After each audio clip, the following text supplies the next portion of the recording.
स्वभावचिन्मयानन्दं कृपापूर्णं जगत्पतिं हरिषड्वर्गजेतारं नित्यानन्दगुरुं भजे स्वभावचिन्मयानन्दम्. Dear Swamiji, lot of people you have talked to us about, they had a strong background on worshipping through the idol. For instance, the farmers of Indian villages, these blessed villages have family god, which seems to be a family tradition. The other example is Kannappa. When he saw Shivalinga, he was able to recognize it as God, and he knew exactly what to do.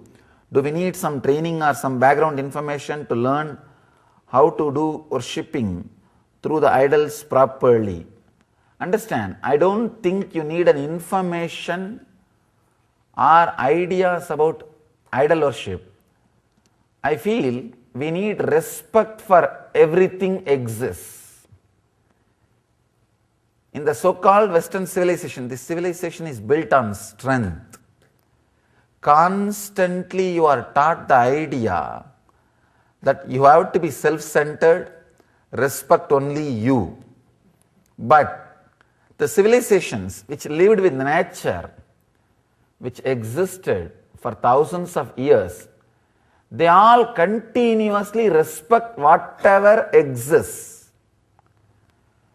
To have the connection, to feel connected to the idol worship, to feel connected to the deity worship, you need to have respect for whatever exists.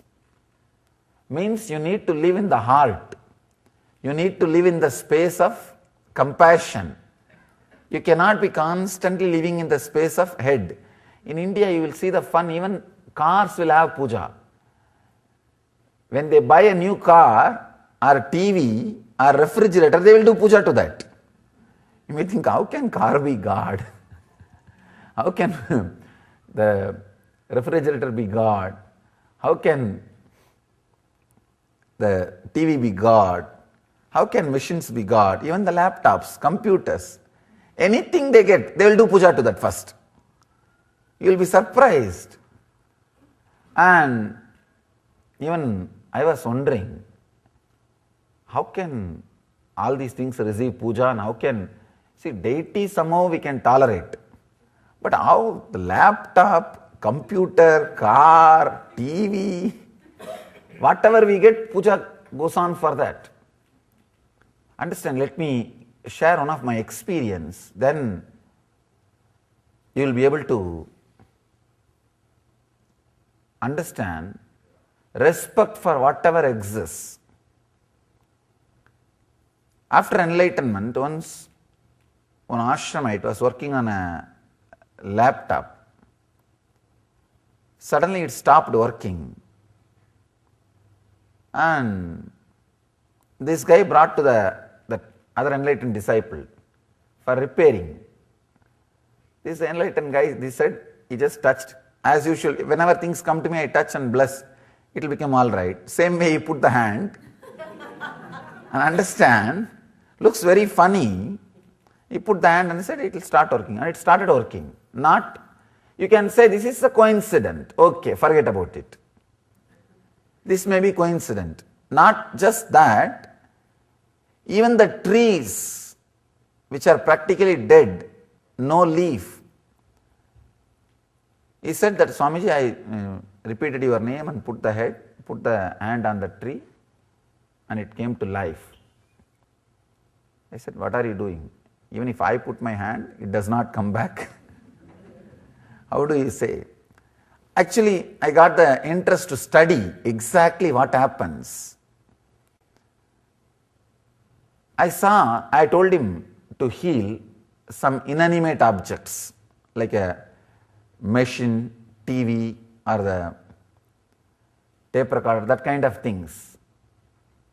When I asked him to heal and I studied the energy flow, suddenly I understood everything. It was like a revelation. Everything exists is living energy. Only different degree of life. Even Himalayas are growing. Even hills are living energy. Understand? Different frequency of life, but whatever exists is life, is energy. When you start respecting, when you start living with that respect, whatever exists is energy, suddenly you will see the whole nature reciprocates. The whole nature lives with you. In India, the tradition of wandering, so many people will walk by foot length and breadth of country, visiting all the temples and pilgrim centers. I used to wonder how they are able to do, especially going through the forest and all that. I saw after a few weeks or months, they feel connected to the nature. So nature completely cooperates with them. Whether it is rain or shining or whatever, animals or tree, everything takes care of them. Even though logically it is difficult to understand, once you start living with little respect, you will see so many ways nature respects you. Nature reciprocates that love. To do the idol worship, I don't think you need some information or knowledge. You need this feeling connection, respect for whatever exists. Even in this country I have seen Indians, when they get a new vehicle, they will bring it to the temple and do Vahana Puja, do the car puja, which is very strange.